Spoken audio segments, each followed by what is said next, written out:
loss in particular have been even more intense for farmers of color. So we've seen the history and the present of the way that Black farmers were dispossessed of their land by racist policies and practices, as well as, more commonly than some people may realize, just outright violence. We also know the history of Black resistance and resilience in the face of those challenges, and that Black farmers were an integral part of the civil rights movement, and that economic power and political power are very closely related. So, grounded in this knowledge, RAFI-USA's Farmers of Color Network works with Indigenous, Black, and other farmers of color by building trust through long-term relationships, facilitating farmer-to-farmer work exchanges, and providing farmer-led technical support, infrastructure grants, and guidance accessing other resources and programs to better sustain their farms.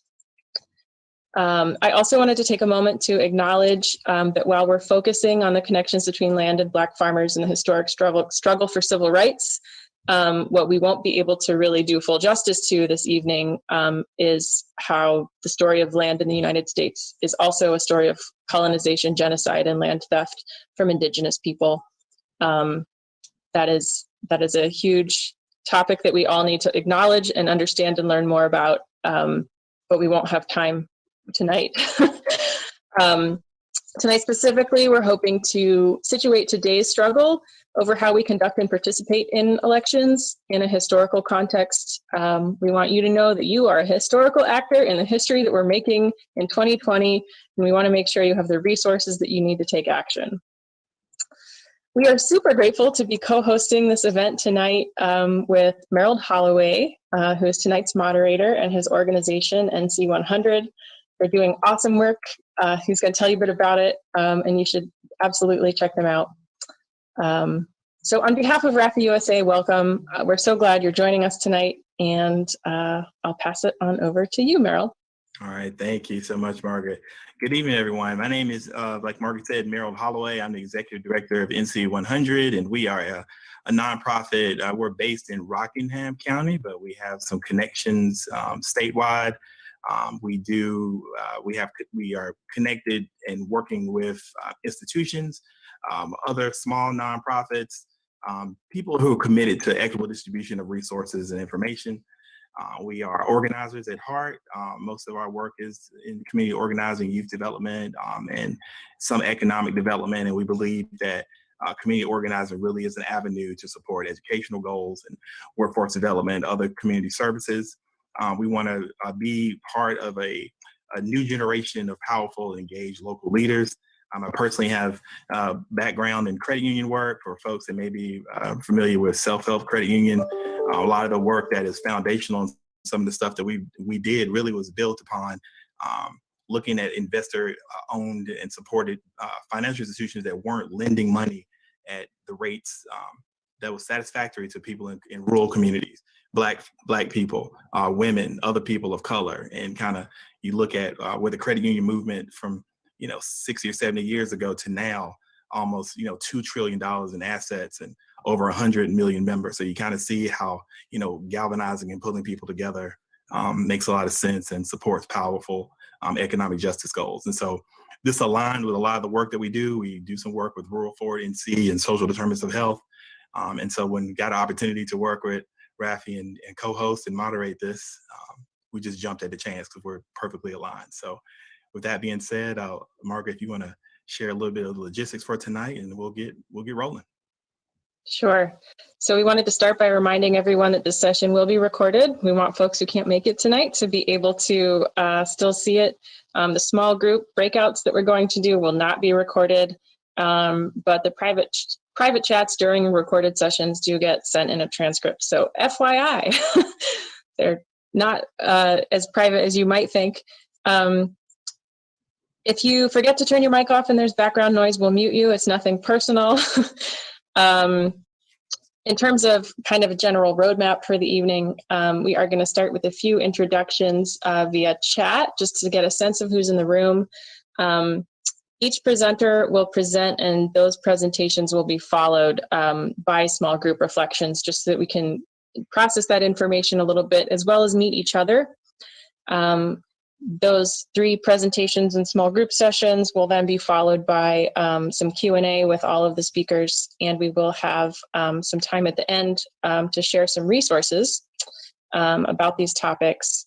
And we have a document ready to send you with those resources, and we'll also collect them as we go through the event and send that out to you.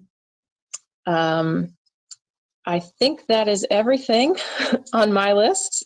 It is. Great. Yep. So folks can start sharing those things. Your name, pronouns you may use, organization, how you doing, just a general little check-in. Unfortunately, we don't have an opportunity to be able to be in a place where we can shake hands and talk and do all those things, but get a good sense of who's in the room for a couple of minutes here. Folks want to share.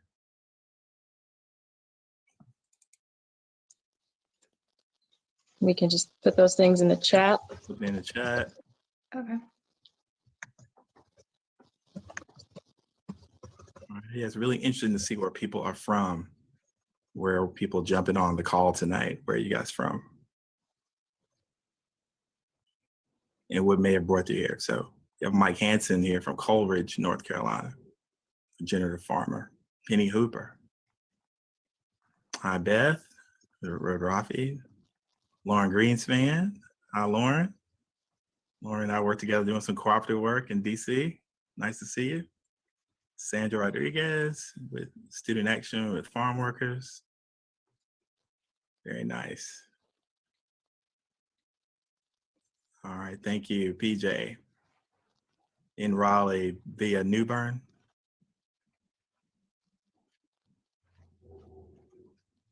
All right, hi Edna and Scott. How you guys doing?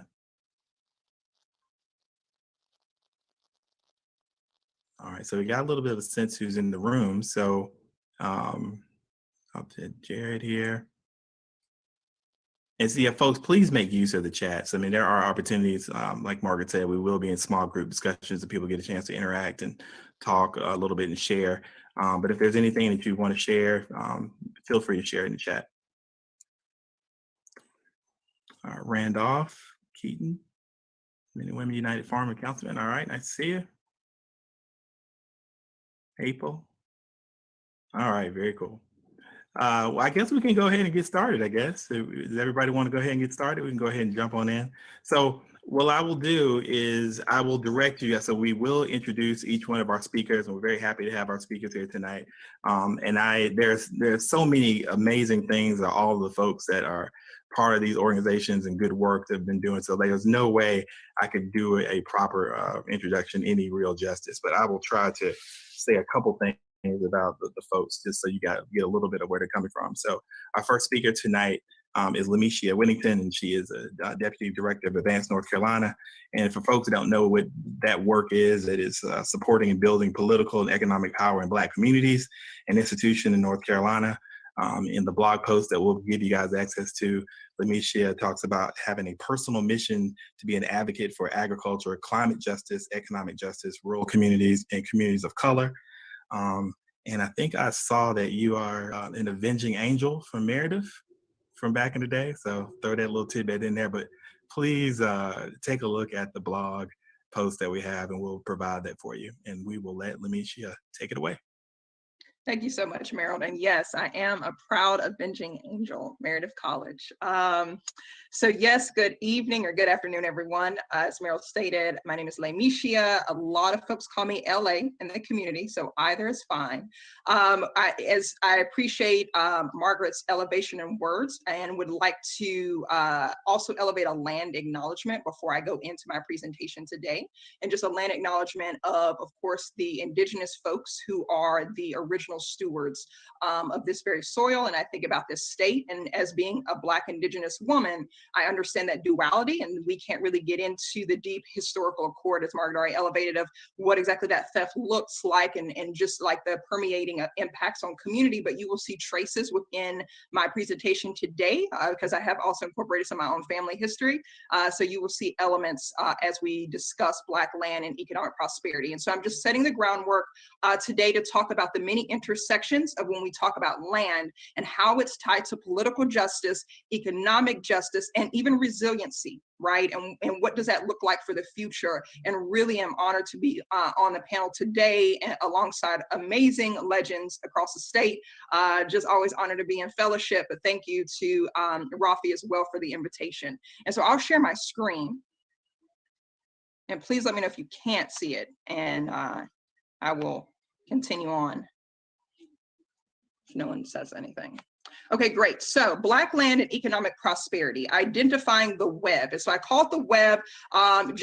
You'll see here in a moment just a simple graphic, but we hear intersection a lot, but sometimes in my education, curriculum, and community organizing, we tend to draw and do actual hands-on practices to see how we can visually see the intersection and break that down a little bit more. So the web of economic entanglement, and I am going from the economic angle of that because we talk about land prosperity, we talk about food security, we discuss even folks, our communities, where do we go in times of displacement due to natural disasters. All that takes a certain amount of economic stability, right? And so that liberation is tied into the land.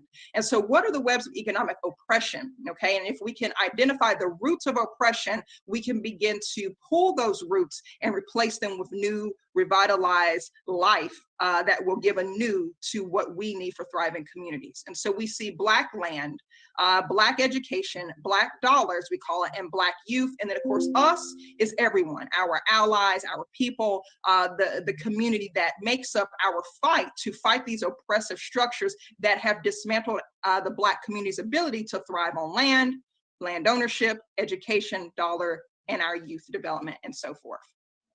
So please say pre-slavery and pre-emancipation. So the reason I say that again, as being a woman of color, but more specifically, I'm a Black woman, but as an Indigenous woman, many of my community came here prior to the transatlantic slave trade. Oftentimes in history books, we don't talk about really blatant terms. What does this mean for Black communities who were here, autonomous, sovereign, and a part of the original nations? And so there was land ownership. That's why I ground that here. There was land ownership prior to chattel slavery by Black individuals. We saw this trend continue, of course, into colonial law, into slavery. And so here, I just like to ground with photos because oftentimes, unfortunately, like in media, our children, our youth see depictions of landowners as not being people of color. And oftentimes we see in mainstream media that our relatives, our ancestors, oftentimes it's this depiction that we were just started, our history started slavery. It didn't. Okay, we were, of course, free people before. And so this is just a depiction of free persons of color and landowners, specifically in Louisiana. This right here is actually my ancestors.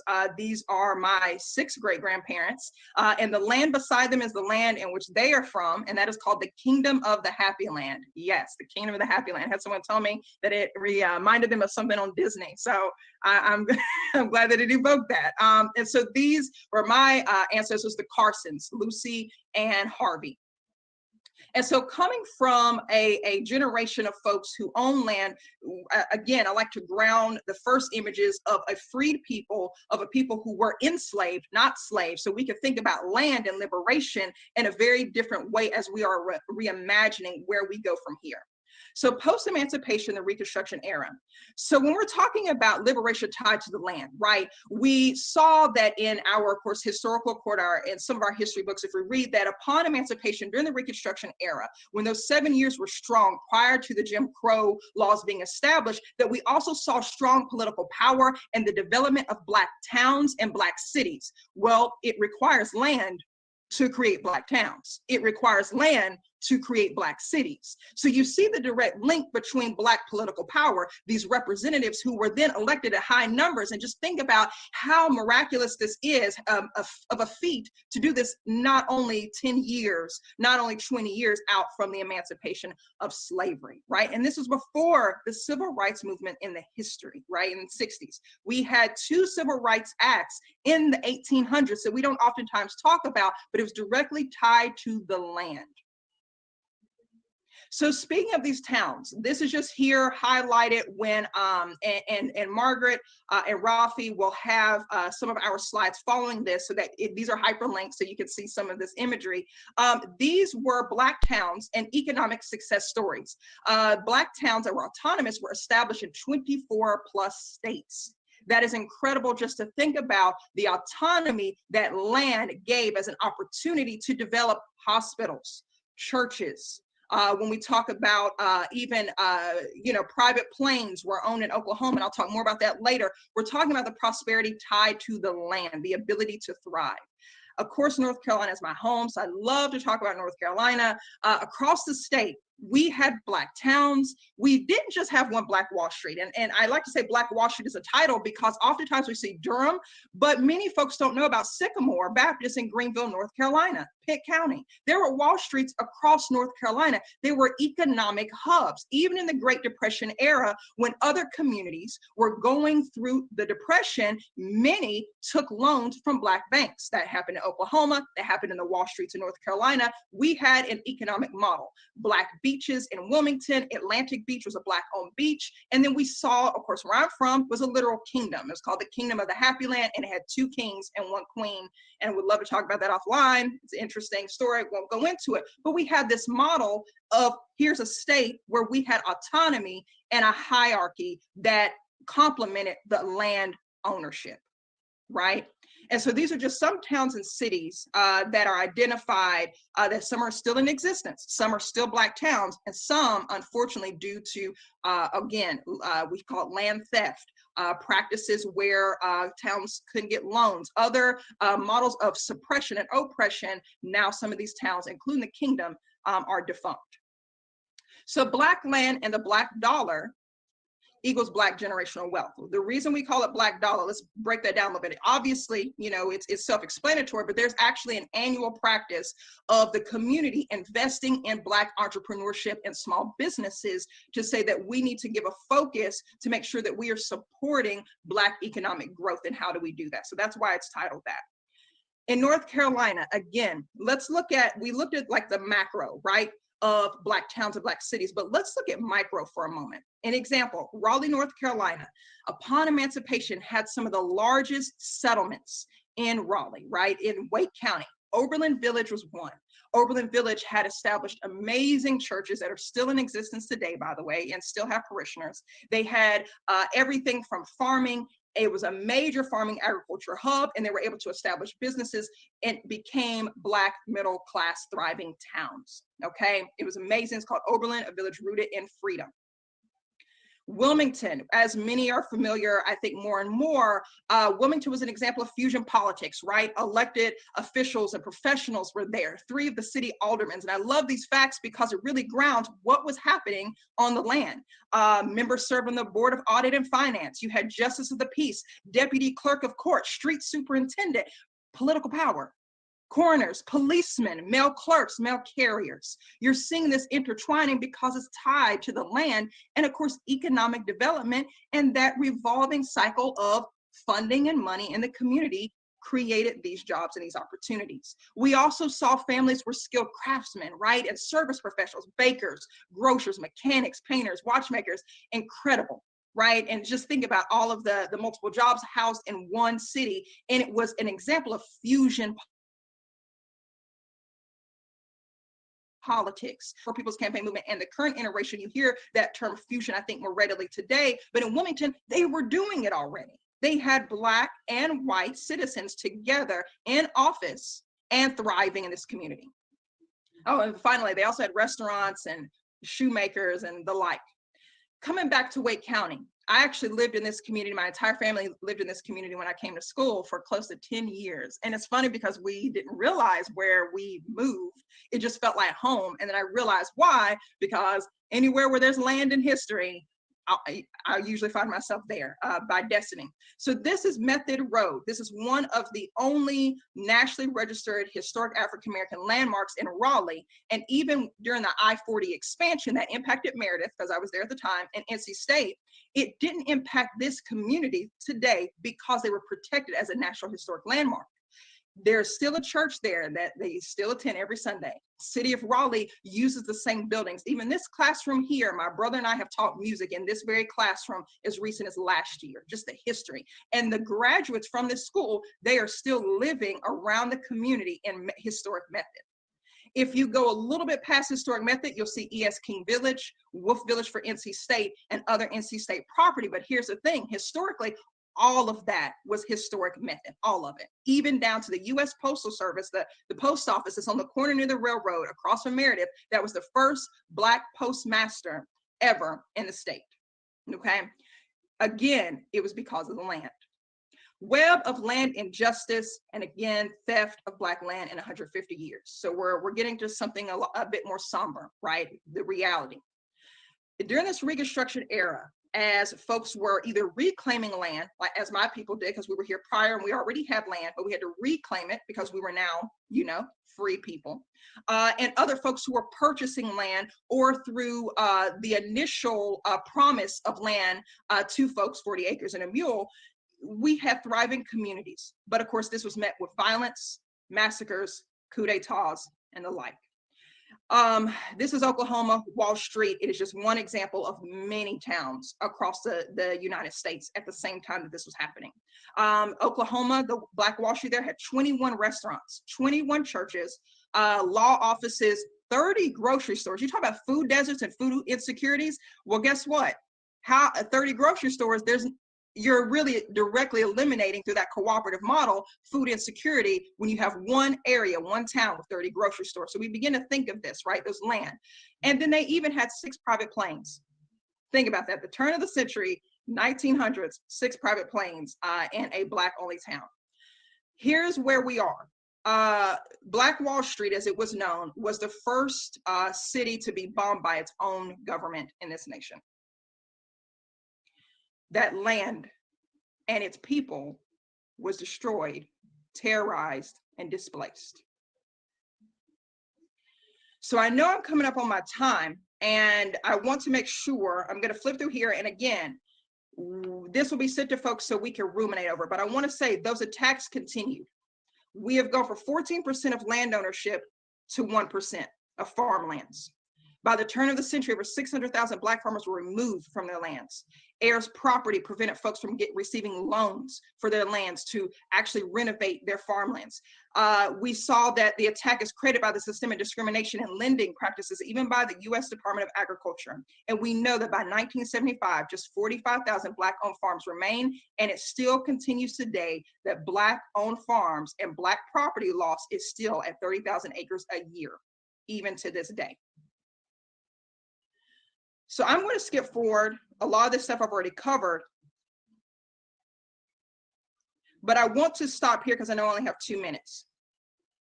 When we're talking about the next iteration of the future, right? We're talking about Black bodies are wealth, okay? Because our bodies, our lives are tied to the land. It is a liberation that cannot be disjointed. And that's what I'm setting the platform here as we are reimagining safety, land ownership, economic models. We know that if we are not supporting this economic wealth through land ownership, and then passing it down through land trust, through actual protected ways to pass it down through families to create generational wealth, we are still implementing practices that will set up families to be denied for mortgages. That many families, Black and brown both, are living in hotel complexes and absolutely are not counted in the census, do not have political power, and definitely cannot receive any kind of support around when we're talking about resources and disaster. These are just some examples. So I'll leave you with this. As we envision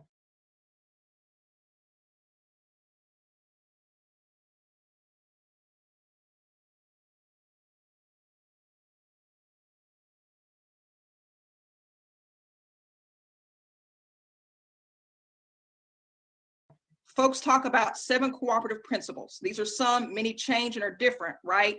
But it's about autonomy and independence, education, and a model that can create the Wall Streets, the kingdoms that we formerly had. And economic justice means supporting those businesses, colleges, towns, and infrastructures. Self-sustainability practices, folks who are homeschooling now because of broadband divide, virtual learning, we're already in 2020, we're already doing it. How can we support folks to continue doing it? healthy, and holistically.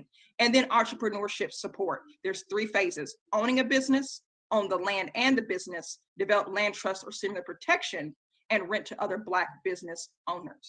And finally, my last slide, we see this future closer than ever. Present day in Georgia, recently 20 Black families purchased 100 acres of land for safety and economic reset. And so how can we continue to imagine this kind of opportunity to thrive, but also be healthy? Even when we're talking about environmental devastations, dirty corporations, we know that over 60% of Black and brown folks live only 2 miles away from a toxic waste zone. So even when we're talking about reimagining safety, it's also the body, because the land and our liberation is one. Thank you.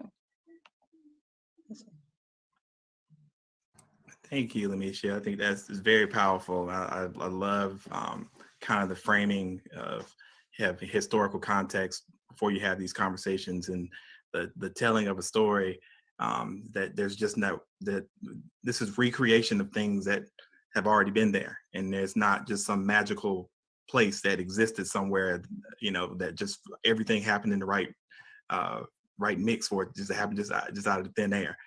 There's a lot of stuff that goes in behind it, so appreciate that.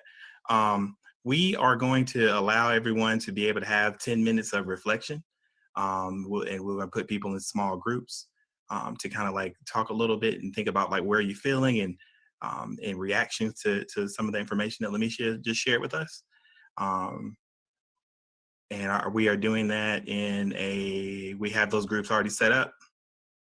Okay, and they're in each group. We're randomly just putting people in rooms. There will be a facilitator there that will be part of the conversation to kind of help move it forward. So each room will have one of our wonderful speakers or another staff member from RAFI, and I think I'll be in one of those rooms too. So if we're ready to do that, thank you so much, Lamisha, and I know we'll be talking to you a little bit later.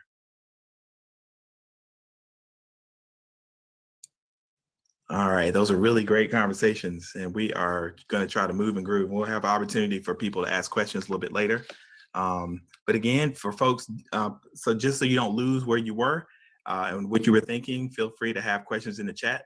You can put questions privately to myself or Jared or Margaret if there's stuff that you would like us to be able to ask. We're going to be able to ask questions. We have about 15 minutes or so, or 10 minutes set aside with the speakers, Margaret.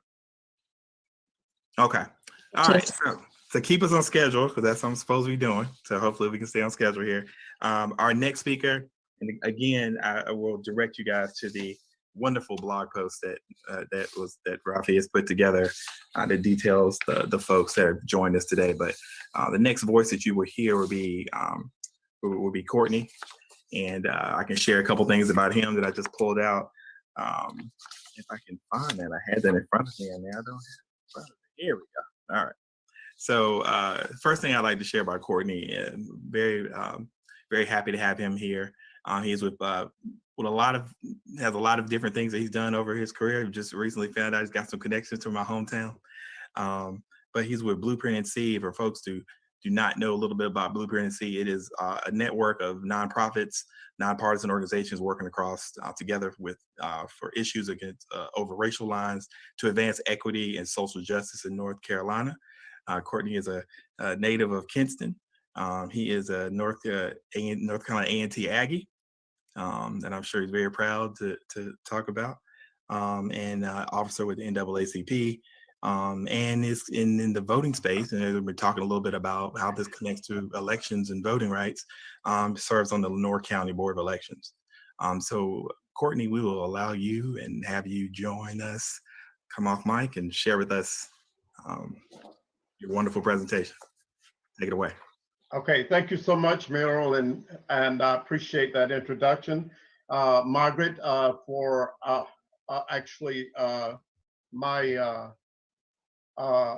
being here and getting to know you and about RAFI-USA has been quite rewarding. And so I'm just kind of proud to share this space with you today. I wanted to, there are a couple of things that we'll talk about. The first one is going to be talking about developing the Farmers Cooperative right up near Merrill, up there on the other side over in Halifax County, Virginia, a place called South Boston, Virginia. And of course, I guess I'll try to answer three questions there. One would be, why did we do this? Why did we organize the cooperative? The second one would be, what were some of the challenges to develop it? And what are some of the things that we celebrated? And so we actually, during the 60s, actually in 1968, one of the things, 1965, after his reelection, Lyndon Johnson decided that one of the most important things we could do in this country was to have a war on poverty. And that developed an Office of Economic Opportunity, OEO. And from that, there were a lot of things funded, several projects, but among them were some farm cooperative projects. And there was a community action agency there in South Boston that decided that they would pursue that. Being as rural as Halifax County is about 900 square miles, a lot of farming. And at that time, there were a lot of sharecroppers, most who were Black. There were, of course, quite a few white sharecroppers there. And then also there were quite a few African-American landowners in South Boston. And so all of this, one of the struggles that they had, one was basically, there wasn't a lot of income from tobacco in a sense. By the time you got a lot of money, but then by the time you paid for people to harvest it, by this time families that had gotten smaller. It used to be, it was pretty profitable when you had 8, 9 children in the family, and they provided the sweat equity for the family. But this was had gotten into the 60s, and families have gotten relatively smaller. Most children, when they left home, because of the struggles on the farm, decided that they would go north. They would actually take jobs in Washington, D.C., Boston, Massachusetts, New York, places of that nature. So it left the family farm sort of a little bit struggling. I had to pay a lot of money in order to harvest crops and what have you. So one of the answers would have been a farmers cooperative. And so one of the things that it would do is allow people farmers to pool resources and also share in earnings. And so that was why we decided, that not we, but the people who were running the CAP agency decided this may be a way to go to serve that community economically. Well, some of the challenges.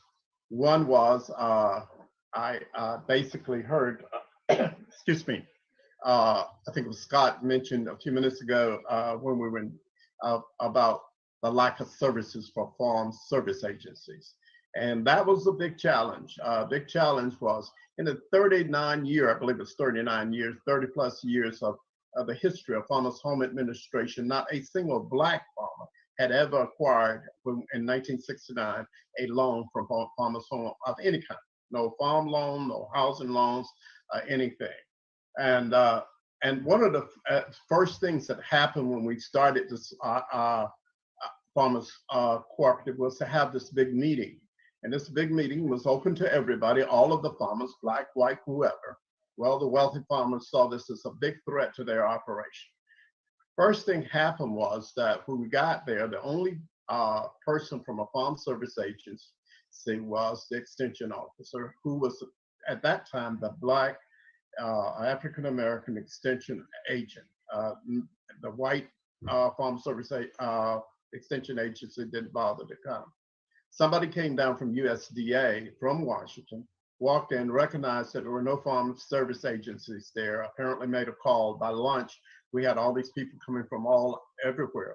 Folk had never seen farmers, these were farmers, had never seen any of these people before. And therefore, they weren't getting the help that they should have been getting. So that was one thing that happened. And that was a challenge because they did not know about the farm programs that the federal government offered to them. Another one was the talk around the place was the recent Ku Klux Klan rally at the National Guard Armory in South Boston. That was another one. So you can imagine the presence of racism and what have you that was there.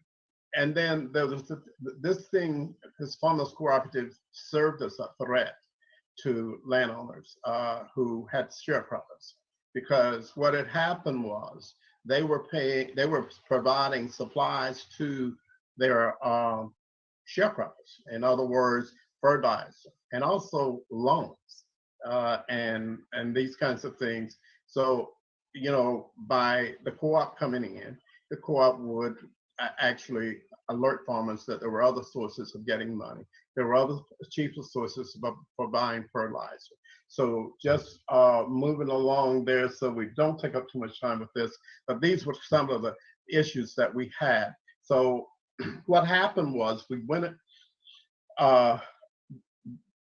the other challenge, big challenge that we had was farmers. There was a culture there that you could only make money, you were only farming when you were raising tobacco and grain. There was no other crops, anything. So even after doing a feasibility study and it being proven that that part of Virginia had some of the best land in the nation for growing vegetable crops and what have you, it took some persuading to get farmers to even just try these crops. And that was the other big obstacle that we had in terms of this challenge that we had in terms of developing the farmer co-op. And the final thing was that there was some co-op back in the 20s that went broke and took a lot of farmers with it. So they were just scared away from them. So we moved on in, and basically some of the things, and I've tried to get through this, that we were able to celebrate as a result was, one, we were able to get farmers farm services. Mainly, one of the biggest ones was Farmers Home Administration. And they were able to start getting loans at lower interest rates. And they didn't borrow either from landowners or from some local bank that was just set up it was almost like loan sharks. And then from that, we kind of moved on into crops. And the biggest thing was trying to get farmers to raise cucumbers without a contract. In other words, we knew that there was better money on the thresh market, but farmers were accustomed to those who had dealt with cucumbers. They sold them to a pickling company, and the pickling company gave them a contract before they put them in the ground. So actually, I had to go to, I think it was Norfolk or Chesapeake, Virginia one, to get a contract from Horns Products, Best Foods, for about 10,000 bushels of cucumbers. And but knowing at the time that we could get more money, and that was at $2 a bushel. We actually sold most of those cucumbers. We didn't quite meet our obligation to the contract, but we sold most of them for about from $5 to $7 a bushel on the fresh market. So that was the difference in the prices. Farmers did get a chance to realize a profit from these cucumbers, but that was the only crop that we did. In addition to that, and these are things that we celebrated the fact that when we built a headquarters, sort of, which we had a grading station and waxing station for the cucumbers, we were able to get a waxer from somewhere down in Florida. Person that was doing the feasibility study just happened to run across it. We got that at a big savings, and then we built the building. We bought the supplies for the building, and the members of the co-op built the building using their sweat equity, and we hired a construction supervisor. That actually went into something else with housing. Again, I told you that people were living in pretty bad looking houses there, and struggling for houses. So with the connection that we had with Farmers Home Administration at this point, we were able to help them to secure Farmers Home Administration loans. So we started this self-help housing project, whereas people were actually building 5 houses. 5 families would get together to build 5 houses. And Farmers Home Administration funded a construction supervisor, the same person that supervised the building. And so they would build the houses step by step so everybody could move in at the same time. The other thing we celebrated was a bunch of clothing things, but the big thing was that having this relationship built with federal agencies and farmers and farm service agencies from the federal government. If there are questions later on about cooperatives, I will try to answer those. I did not want to get use up most of my time for that. And so the next part that what I'm presenting today is civil rights and voting rights, and during the civil rights era. And but I'm gonna start somewhere that LA kind of did a lot on in her piece, and to talk about this transition from a fusion government and the benefits of the of fusing together. I'm going to use a couple of political parties, but I tend to make sure that you understand that this is all nonpartisan. But I'll name some parties and what they were doing at that time. So basically, at that time, the Liberal Party was the left party was the Republican Party, basically.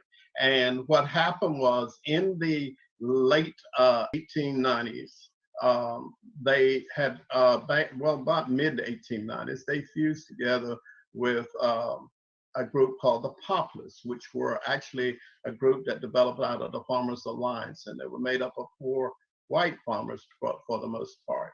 And what they did was, at that time, the Democrats, who were the people who actually were very difficult at that time, I just say, they ran the government. They had all the political offices and everything. So that with this fusion politics, they actually began to take over the political power in North Carolina state government. I heard somebody mention about Rocky Mount and some other places that things were going on as well. And they began to take over that power. And so it became a threat to this Democratic, the Democratic Party at the time. So what happened was they went in and nullified in 1898, November 10th, 1898, they went in and nullified the actual election there that year. The ballots weren't white enough, I think was one of the reasons for nullifying it. And they disqualified the voters, and they actually went over and took over a city of duly elected officers. And now I've heard there were 200-300 people that got killed. Well, people who are linked to the descendants say that the Cape Fear River ran red with blood of Black people and fusion people in the Wilmington. There were Black press there. There was a shipping yard, and Wilmington was basically on its way to becoming what Atlanta is today. And so they went in and they just took over the government. Then after that, they went back to Raleigh and they passed all of these, and this is how it gets into what I'm talking about, these crazy voting laws, these Jim Crow voting laws that we heard so much about, laws that required paying a poll tax, having a literacy test that involved folk having to tell how many bubbles in a bar Ivy soap or how many beans in a jar, and then even sometime having tests that were where the register couldn't even answer, but you had to do these things to register to vote, unless your father or your grandfather voted before 1865, and therefore you were grandfathered. That's how that worked. And so what happened was, as a result of that, we came up with really, enough voter suppression there that it caused not another African American. We had African Americans in the U.S. Congress, and not another African American to get elected to the U.S. Congress for over 100 years. And that's what happened as a result of those Jim Crow voting laws and those voting suppression laws. So this happened. And so after say,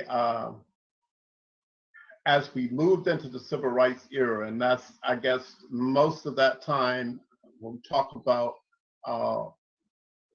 going back to Emmett Till, I can vaguely remember Jet and Ebony magazines, which were Black magazines. Emmett Till's mother said, "Don't cover his violet, let them see what they did to my boy." And that began to have sort of an effect like George Floyd, and they called him Perry Jr.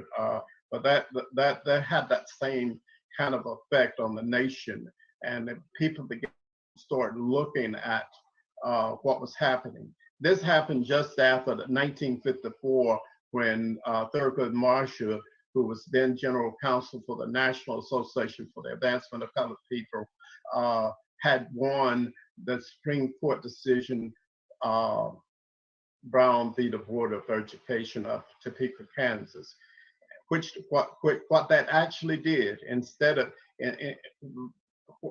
saying separate but equal, was not right. It was wrong, and that was the law that was actually came from a decision of the courts, Plessy versus Ferguson, and so which said that, you know, it was okay to, as long as you separated Black folk and white folk and you treated them equal, and which was never the case anyway during that period of time. You would be okay. But what was really important about the Brown decision was the fact that it ended segregation. And because of that, you could start assuring that folk were getting the same thing. Well, you know, custom being stronger than law, what happens is that didn't just happen.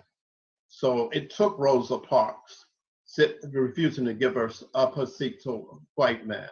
And then they having over a 1-year boycott of Montgomery, Alabama busing system before that. And of course, several lawsuits in that whole process, ending in the integration of busing, where folks could sit anywhere they wanted to on a bus. It took young people actually marching down, you know, and sitting down in lunch counters and what have you, to bring about integration and public accommodations. And we can kind of go on and on with this, but the thing is also something to be said. And, you know, we were part of that generation that marched, that were out there. And, you know, we were sat down and we were told before we went to march the risks that were involved. One, the risk to our physical health, and that, you know, we might get spat on, we might get hit, we might get whatever. And then we were also trained how we did not, respond or react or in a violent way, that we kind of took it and we went on. The other thing we were warned about was most of it, we were just about all college students and what have you, trying to get our education, but we'd probably not be able to get a job once we got arrested. And that because that was an arrest record.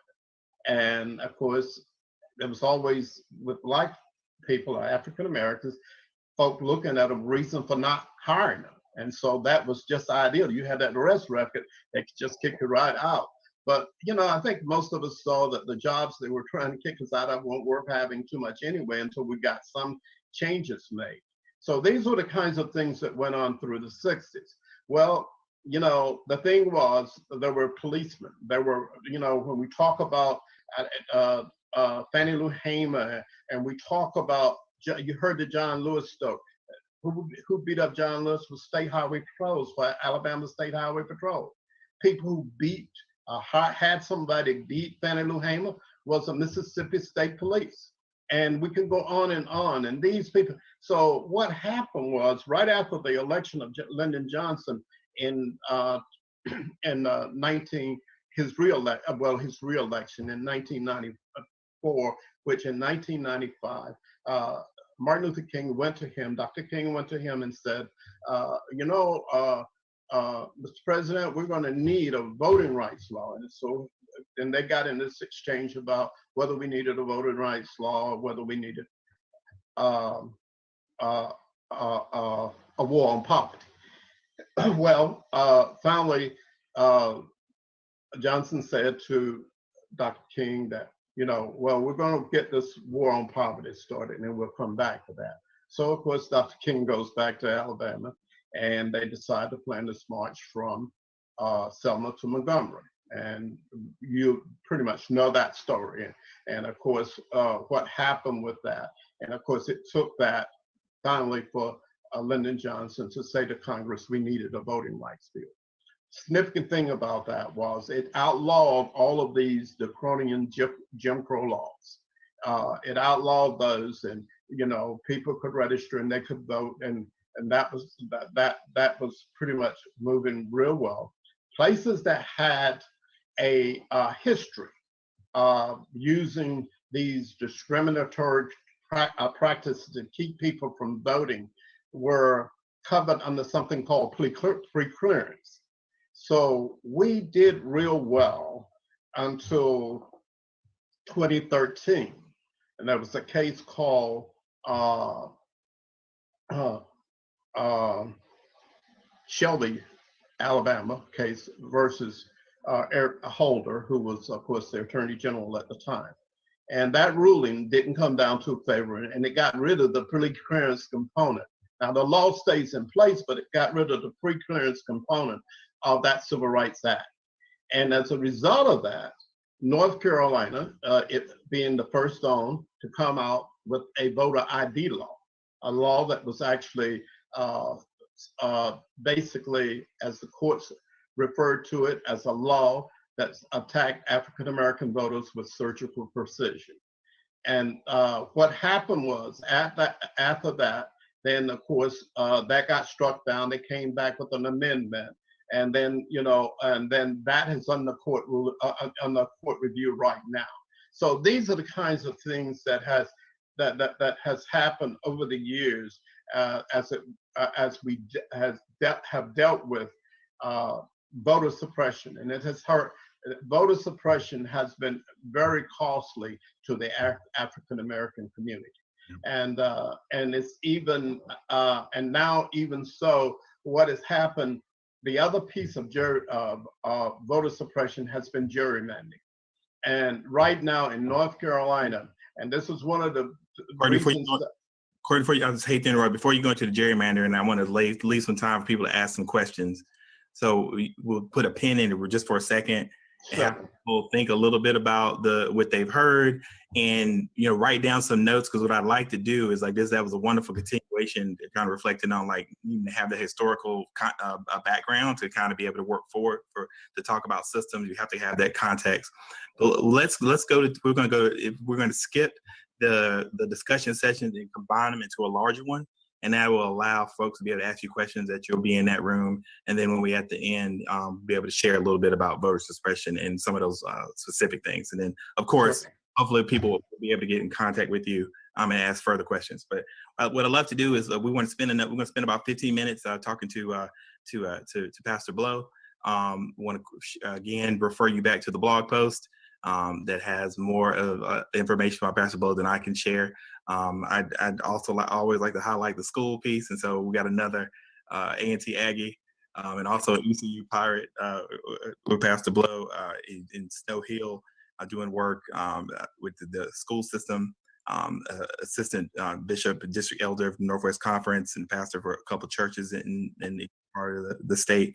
And there is just a long list of community involvement that's extensive. So thank you, Courtney. Pastor Blow, would you jump into your presentation, and then that will allow everyone to have a larger conversation where we talk a little bit about the reflections and how those things impact us from with the information we got from Courtney. Yes, sir. And thank you so much. And thank Margaret and all of you that was responsible for allowing me to come. I guess from a pastor's perspective, and we're talking about creating a culture of voting, I'm I'm certainly reminded of a story, and I guess you can't be a preacher without talking something about the Bible. And but there's a story in the Bible, in fact, that when Jesus was leaving Judea and headed towards Galilee, and then all of a sudden he said that I have a need to go through Samaria, and he came to Samaria, to this place called Sychar. And I want to suggest that at Sychar, people are broken and they're wounded and they're hurting and need to be lifted. And he met this Samaritan woman who had an experience that was very clear to me when I look at that text, that she was in pain and agony, and he met her at her point of need and got her from where she was and got her to a place that she needed to be. And I reference all of that because she became a beacon of light and hope, and actually transformed her community as the story would go. But without I like to liken it to without having a little battle or confrontation with Jesus, but he was able to make a great impact. And I think that brings us to the to voting and how the church has and should continue to play a vital role. One, I think that if we want people to respond and to vote and to turn out from a church perspective, we have to make sure that we create a culture for voting. And in years past, what has happened many times is we only hear about voting when it was election time.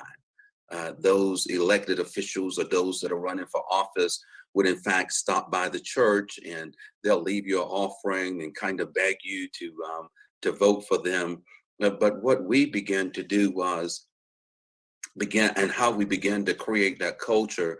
I believe that in church family and church work, that if it is important enough to leaders and to parishioners to be dealt with in the community, it is important enough to address during the 11 o'clock hour, or certainly your main service hour. And so that's what we begin to do in our church, is to make sure that we were keeping people abreast of current events and things that was happening in the news, and how people were voting, and how that would impact us as a people and as a church family.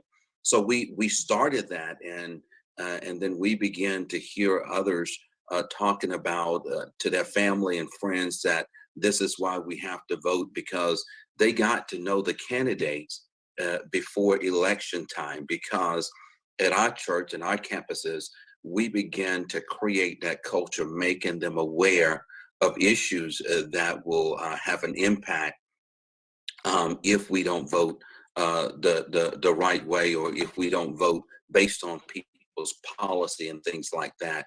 And so what we did was encouraging members and our parishioners to get involved in the community, get involved on boards, the Board of Election, the DSS board, the library boards, attend your meetings of your city councils and your school board. Matter of fact, we have a group tonight that is attending the school board meeting. Attend your county commissioners meeting and begin to see how the people right there in our community, how they are voting, the people that we elected. And so we encourage them to do that. And we begin to see good results because of the work that began to take place on Sunday morning, and talking about the current events, and certainly trying to encourage people to vote. So we kind of say, look, don't just show up during election time, but we need to hear from our elected officials all year long, whether you're Democrat or you're Republican or you're independent. If you're representing us, we need to hear from you throughout the year. And so what we did and what we began to challenge our membership was that you had to vote. when we wanted 100% of our membership to vote. And guess what? We will call them when we look at the voting record and you hadn't been to vote, we will call you and ask you why you're not voting. And we encourage folks to do early voting. This year, we looked at some other approaches that we should continue, one, to vote as we have in the past, but also looking deeper to encourage people that have family members and friends that if you have not voted in the last couple of elections, then it becomes our responsibility to make sure that we get these people to vote by mail. Request an absentee ballot, go ahead and once you get the ballot, fill it out, return it, or get a immediate family member to return that ballot or give them a stamp and let them send that. We also send it in the mail. We also ask every member, because we've said in the past that we have enough people that is registered to vote, that if they would just vote, they would change the outcome of any election. And so we saw that that was not working. So what we also added this year was to say, let's go out and get 10 new people. Every parishioner, you got to get 10 new people registered to vote, and then you have to follow them through to the voting poll and make sure that they vote, and you have to call them and encourage them to make sure that they're there. And also we talked about phone banking and how important that is. So we have targeted each week to try to reach 300 people to do phone banking, and what that in fact will look like. Because we normally would gather at the church or at a place in the community, and we will make calls from there. But given COVID-19, we're going to jump on Zoom calls about 15 minutes before our actual start time and kind of, just gather as we would and spend an hour to an hour and 15 minutes calling. And then after that, we would jump back on and talk about that experience. So we're excited about that because we certainly have buy-in, and one of our leaders said that they would actually go through their telephone and all of the contacts, and that was a good place for them to start and begin to make sure that all of the contacts that they have in their cell phone are going to vote, and track them that way, and that would keep them in communication with them. So I think ultimately the result is going to be that we're going to have great turnout, and we're taking it actually to the next level to impact our community and to impact voter turnout for the causes that's at hand. So and just like in getting back to the story that I shared in the beginning with the woman at the well and Jesus having a need to go through sidecar, after she was given enough information, it transformed her life. And she left that spot, that well, where she was broken and where she had been wounded and damaged by life. And I suggested being called kicked to the sidelines of life. But somehow she was put back together again and left that spot where she went feeling lonely, and went back into town and began to make a great impact and encouraging them to come and see the experience that she just had.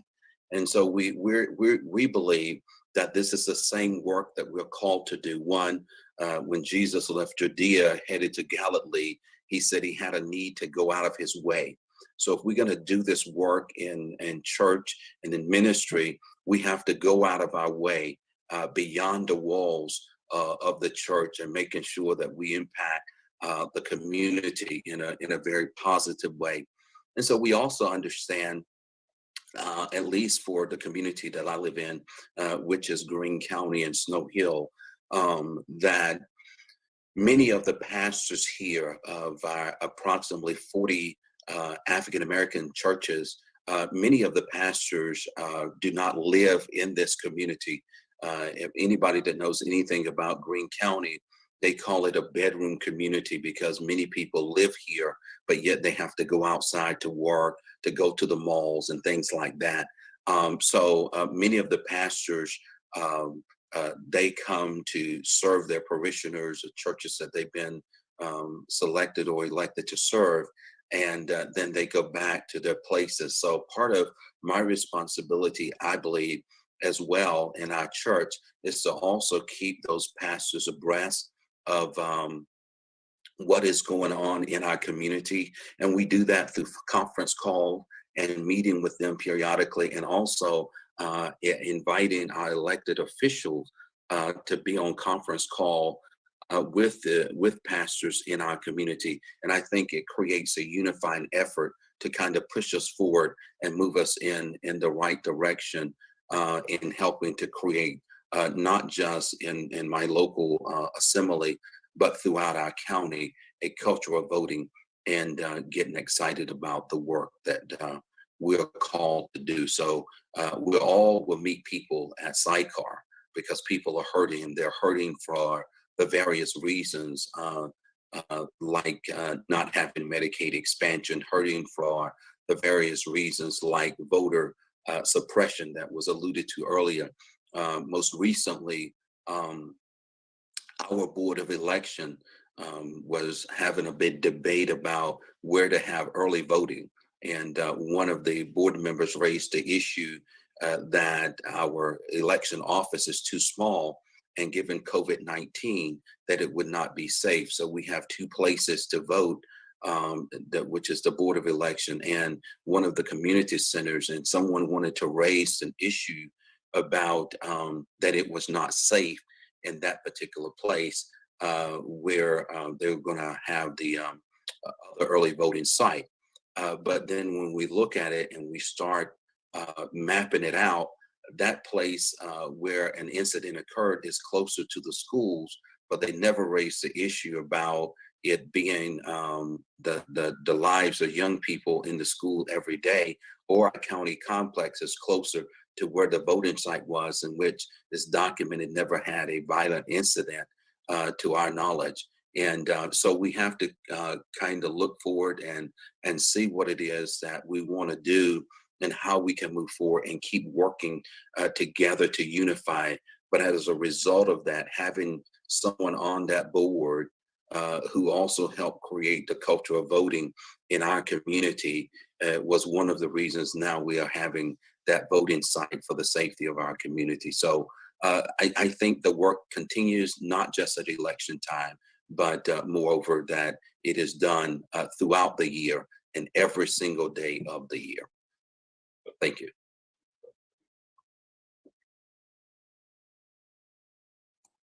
Thank you, Pastor Blow.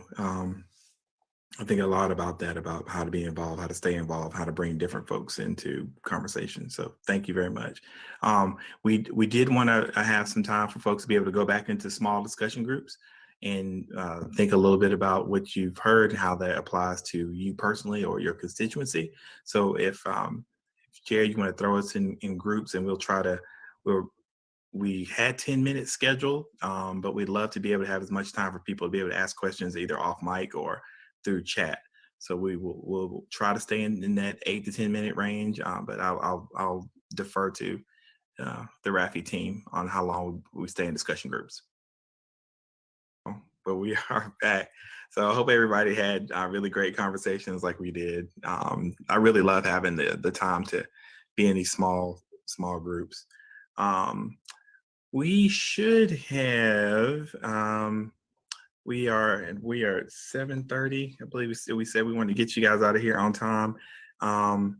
Lamicia will be back with us soon, but we do have opportunity now for folks that didn't have a chance to either have Courtney in your room, or you didn't have a chance to have Pastor Blow in your room, to have questions for our speakers. If there's particular things that struck you from Lamicia's presentation, still feel free to ask those questions too. And we'll be able to kind of like log those. And when she gets back in here, she had another speaking engagement. She should be back soon.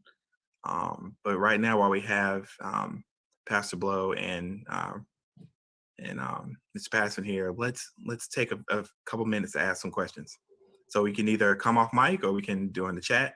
So we have one already. All right. So Margaret wants to hear more about Courtney, your current work on fair elections, some of the current strategies you're seeing beyond voter ID, and that made it harder for people to vote. And I think you talked a little bit before when we had to take a break. You were talking about voter suppression and gerrymandering in particular, but that's the question that Margaret would love for you to answer for the group. Oh, still got you on mute here.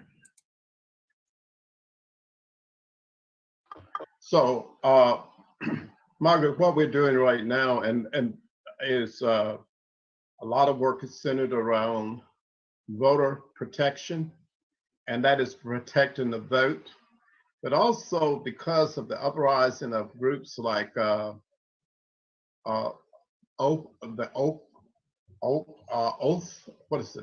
Oath Protectors, or the Oath, that there's a group there that actually started out and some 40 years ago, close to 40 years ago, who were suspended by courts saying that there was a moratorium on it. This is where these were off-duty policemen, former policemen, people who would go into a polling place and sort of interrogate voters is basically what they were doing. And those tactics were so bad that the court said they couldn't do it anymore for 40 years. This is the first presidential election that this is allowed again. And I can tell you right now, I've recently, through a branch of the NAACP in Columbus County, have already gotten some documentation about some activities started by the Sheriff's Department there. So we're doing also protection of voters as well as protecting the vote. And I'd like to say to folk also, there were on September the 4th, there were 640,000 absentee ballots mailed out. I did a check today. In my county, there were 2,400 absentee ballots mailed out. So I just wanted to know at this time how many had come back. 326 have already voted absentee. 326 of 2,400 have already been. Now, let me say this is too much and can stand to make too much of a difference that if that vote is not protected. I suggest that anybody would call their Board of Elections, because we all do it differently, and find out when they will tabulate absentee ballots and how they're going to do it. And even if they are meeting virtually, how will the public be able to participate in that? That is going to be an important factor. If you remember, the governor's race in 2016 in this state was won by somewhere between 10 and 12,000 votes. So when you talk about the number of ballots that are being voted by mail, that's going to be a big factor. And it's too much to allow people to just, normally when we count absentee ballots, it's the board in the room and the staff. Nobody's in there, but I'm asking and urging folk to get in that room and find and ask questions when things are not, people being rejected or what have you. Margaret, I hope if there's something more specific you wanted me to answer, there are some other pieces out there that hopefully we'll get to. If I get a minute or two, I'll talk about them. And those resources that you put in from Democracy in NC, one of the big pieces that they will have is voter guides. And we can talk a little more about that.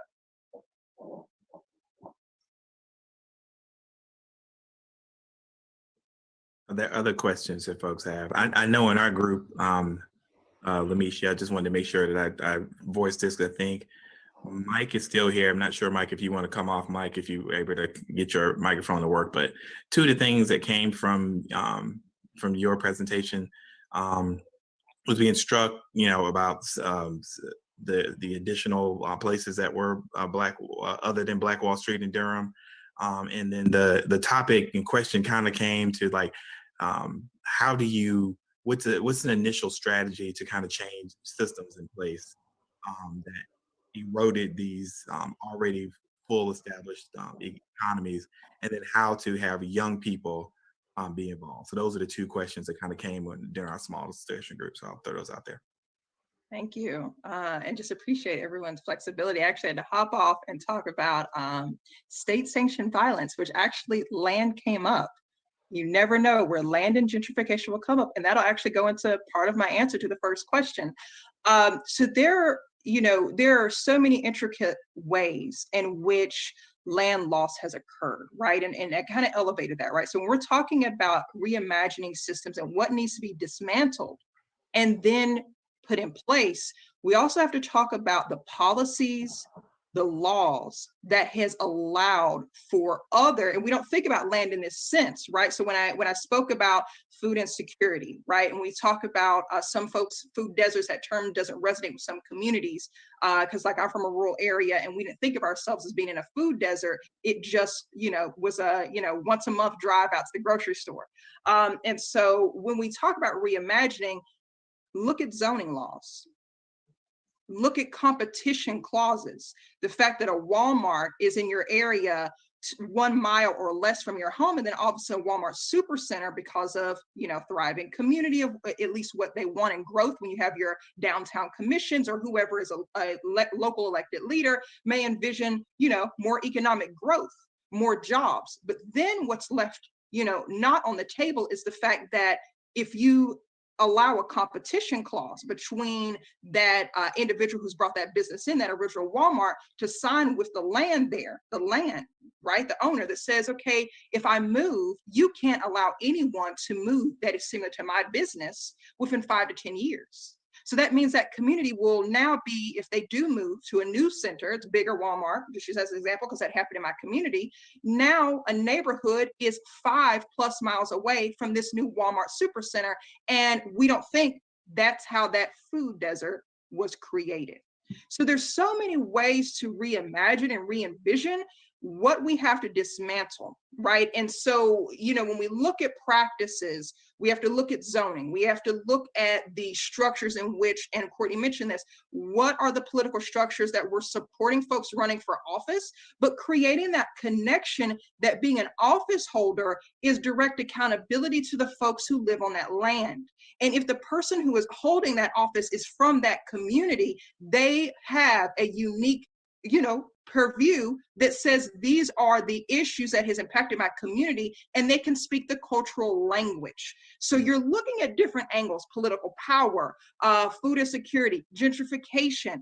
These are other elements, and we were just discussing this. So the step forward is having a diverse team of constituents who holds a specificity from the actual community, right? They're partners, not just participants.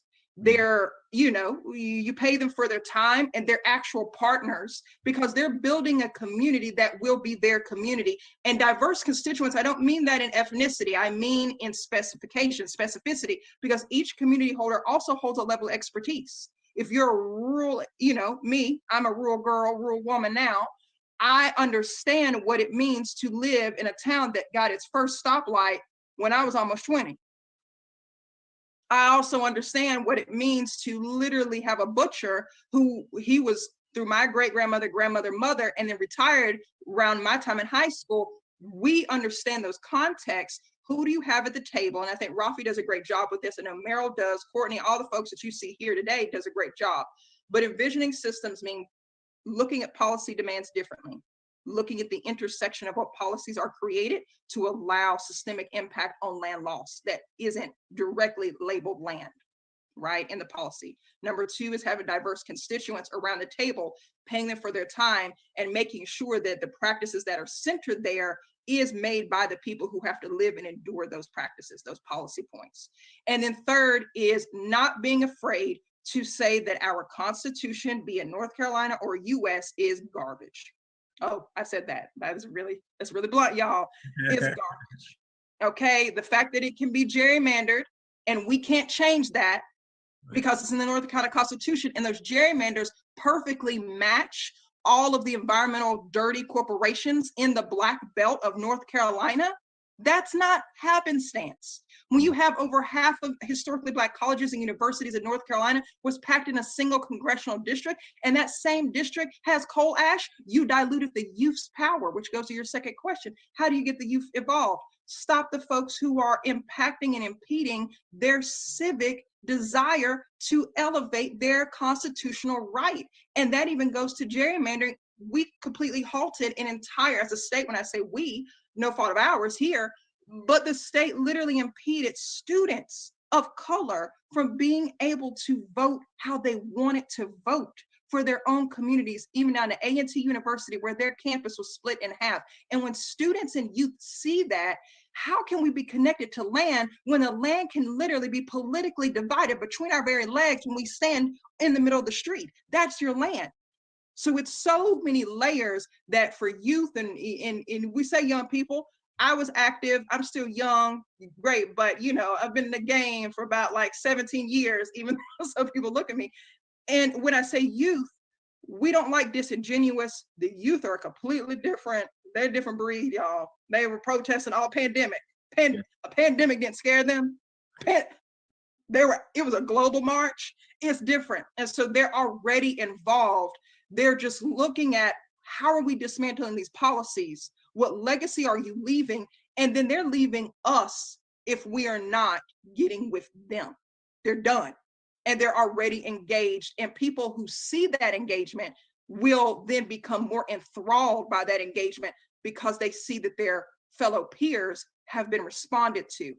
And so those are just some elements, but it's a lot of intersection. And I hope they answered some question and, you know, spur some thought. No, I think you did. I mean, it's powerful, man. I love the saying, talking about partnership, amplifying voices as directed, you know, and not just amplifying voices for just to amplify them and say that you did. Or appreciate that. We did want to share some resources, and I had like a few resources I want to share as we talk a little bit about being connected to voting resources and information. I want to share those super quickly and then give each one of our panelists an opportunity to share resources that they know of, or just last couple of parting shots they want to leave us with before Margaret closes out. So is that slide ready, or can I just share mine, or either way, I can share, you can share. Okay, if you don't mind sharing, I'll do mine I'll do it super quickly. One moment.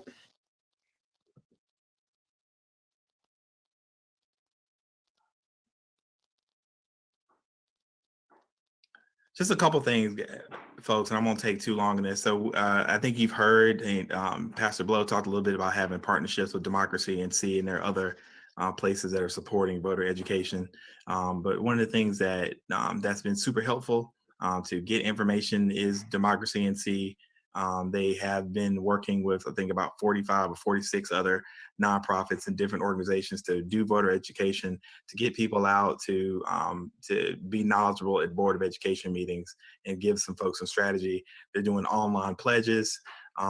They provided some information at a website called ncvoter.org that has a whole bunch of stuff on there that kind of gives you answers to questions that you may not know, stuff that's some stuff that's common sense, some things that you hadn't thought about.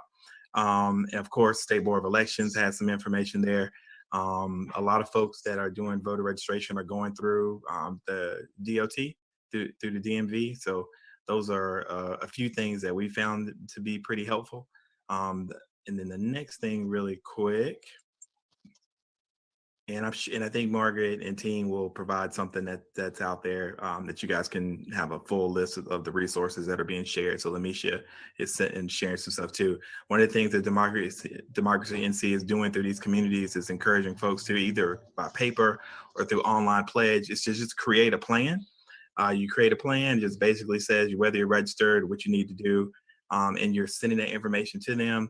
They are compiling those contacts and reaching out to people to make sure that they have everything that they need and remind them of their early voting for their counties and stuff like that. So you make a plan, make a pledge. Those are available through community. And then that last slide, And then also, if you just want to help somebody find out if they are registered to vote through the State Board of Elections, there's a voter search that's pretty easy to use. It allows you to just to research and make sure that you are registered to vote. So those are just some simple things that we're going to share. And what I'll do now is we will go back to our panelists, and if there's other resources, I see Lamisha shared a few things.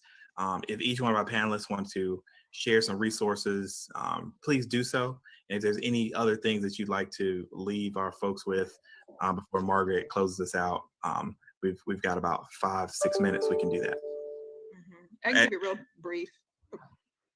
That website, Safe Voter NC, is a program that North Carolina Black Alliance has launched along with our partners at Disability Rights North Carolina and Equality North Carolina. And so if you visit this website, there's information and resources. But what is really, really critical is, and I really want to elevate, you can request a free voter safety kit if you do choose to exercise your vote in person. And so that kit consists of PPE, gloves, hand sanitizer, and a disposable pen for your time at the polls. And so we do use, I also want to clarify, we do use a third-party vendor who completely handles the sanitization of all that. So that is put together and will be shipped to folks. And we are doing that now, but please visit that website and just, yeah, and please share it with community as well. We're trying to spread the word. Thank you. Okay, just briefly, first of all, that site that Merrill just shared with you, where you can look up your voter status, you can also print off of that site a sample of your ballot that you will use to vote in November, hopefully between October 15th and October 31st. Those are the early voting dates for North Carolina. In addition to that, you can turn in your absentee ballots at any one-stop location. You can turn in your absentee ballot. It just has to be either the voter themselves or a close family relative that turns it in. Not anybody could just turn it in for you. So that's one piece as well. The other thing is I did mention earlier that we have voter guides as of tomorrow. I'm supposed to be getting, I don't know, 10, 12,000 of them, and they'll be all over the state. One source is Democracy NC. And those are one of the things that, you know, folk can look at and make the intelligent decisions with regard to voting. The other thing is, I just encourage everybody to get into this process. I know that probably everybody on this Zoom today is registered, and they plan to vote, and they're going to vote early and everything. But you know, if you can call people and have them call more people, and just don't have to tell them how to vote, just tell them to vote, and then we can provide materials for them to help make intelligent decisions about voting. And so that's pretty much it. I thank you again for being here today. Thank you, Courtney. Pastor Blue? Yeah, I just wanted to just kind of say, make sure that as we're doing this work in terms of get out to vote, that we study the ballot so we can answer people's questions that they may have, like who's on the ballot, and just tell them it's going to take a little time. The ballot is full. And also, the other thing I would encourage people to do is to build a relationship with your local board of elections, the people that work in the office and the members that are on the board. So you will know somebody that if you have a concern as we move forward, you have a direct contact and a name. And I think that work is helpful. Thank you. Thank you. Vote your power. Any other things? We have about a minute or so. If there's there's something that any of our speakers want to leave our folks with, you got an opportunity. Take about 30 seconds.